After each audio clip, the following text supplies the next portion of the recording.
Good afternoon. I'm Pat Morrison in the Moan Broadcast Center. It's now been front and center on the news and in the blogs for more than a week now. The question of building a mosque near Ground Zero. There's already a mosque within about 4 blocks of that site and another about 1.5 miles away.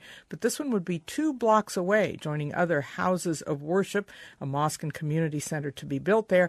The question is, for want of another word, I suppose, the seamliness of it, the idea of putting a house devoted to Islam so close to the Twin Towers, which were brought down by people who were terrorists who promoted, at least in their words, Islam. Is this like putting up a monument to David Koresh near a church, for example, in Waco? We're going to talk to you about this, the whole question of the Islamic Center near Ground Zero at 866-893 5722.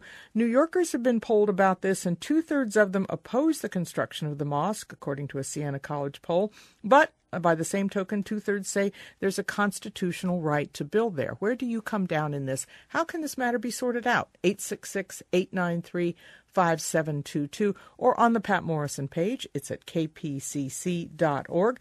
Joining me to talk about this, Sam Harris, who we've had on the program before. I welcome him back. He's co-founder and CEO of Project Reason, author of books like The End of Faith and Letters to a Christian Nation. His forthcoming book out in October is The Moral. Mr. Harris, thank you for coming back. Thank you, Pat. And Reza Aslan, editor at the Daily Beast. We've heard him here before, too. Internationally acclaimed writer, scholar. His latest book, Beyond Fundamentalism, Confronting Religious Extremism in the Age of Globalization. Thank you for coming back as well. Thanks, Pat. Great to be back. And on the Daily Beast, Mr. Harris, you write about how President Obama has positioned himself in this and talk about opposing the mosque and how people may have done perhaps the right thing for the wrong reasons. Actually, I should point out that I wrote my article before Obama made his statement, and then it got sort of slanted as a response to him by the editor. So that was somewhat misleading. But that's always the editors. Yeah, well, with titles and intros, it always is. But I should say I don't have any special concern about this mosque. I'm not, as you know, I'm not a fan of mosques in general, or synagogues and churches for that matter, because I think they have less to do with our deepest wisdom at this point, and rather a lot to do with divisive ignorance that we should outgrow. But I think people are noticing that it is, at least in bad taste, to build a mosque so close to Ground Zero. But I don't for a moment think there should be laws against this kind of bad taste, and certainly American Muslims should be free to build a mosque wherever churches and synagogues would be allowed. So in that sense, we can probably stop the conversation right where President Obama wanted to, with just a mere acknowledgement of the First Amendment. But what does worry me, and which was really at the core of my article, is this idea that any noticing of a unique problem with Islam at this point in history is a sign of bigotry, and this idea seems to be universally subscribed by my fellow liberals, and it's quite a destabilizing and I think dangerous idea. And in fact, no one should be more concerned about the unique liabilities of Islam at this moment than so-called moderate Muslims. I mean, no one suffers more from Muslim terrorism and bullying and intolerance and misogyny and the stirrings of theocracy that we see throughout the Muslim world than other Muslims. And it's simply not a sign of intolerance to notice this. Well, then let's talk to Reza Aslan as well, who, as I said, is an editor at the Daily Beast and the author of a number of books and a guest who you've heard here in the past. Is it, as Sam Harris says, do you think something that moderate Muslims should be saying, we acknowledge and of course we have a constitutional right, but there is a question of taste and choice in this, and that may be interpreted as being in your face by people who now all the more will not make a distinction between moderate and extreme Islam? Well, let's get our facts straight here. This is not a mosque, and I can't understand why people keep referring to it as such. It's being built by the Cordoba Initiative, which is a multi-faith nonprofit organization. Its purpose is to improve relations between Muslims and all religions, but also it's meant to be a place of interfaith dialogue, a place to promote peace and tolerance, particularly between the 3 faiths of Abraham, Judaism, Christianity, and Islam. It's 13 stories. It has a museum, a community center. On the board of advisors are Christians and Jews. There are Hindus and Buddhists who are involved in the construction of it. Yes, there is a space amongst these 13 stories in which Muslims can pray, but there's also place for worship for Christians and for Jews as well.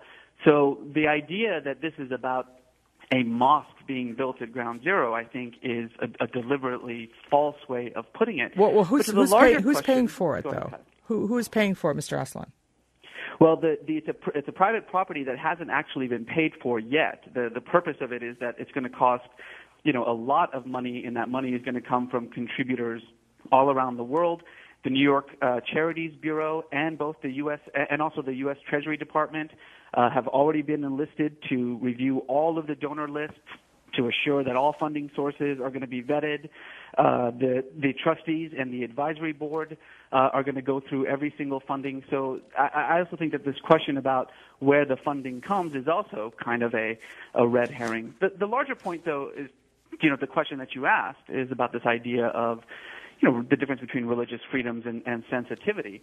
I personally believe that there can be no but in the sentence, I believe in religious liberties. But, this idea that constitutional rights should be somehow privy to the sentiments of people or the sensitivities of people, something that has just been absolutely rejected. I mean, we don't put to a vote whether, mixed-race couples can marry each other, and we don't put to, sensitivities whether homosexuals should be able to marry one another, and we don't put to sensitivities whether people of whatever faith they are allowed to build whatever they want to build on private property. So I have a hard time accepting the argument that this is just about sensitivity, particularly, by the way, Pat, because the people who are behind the protests against the Cordoba Institute, the Stop Islamization of America, as they're known,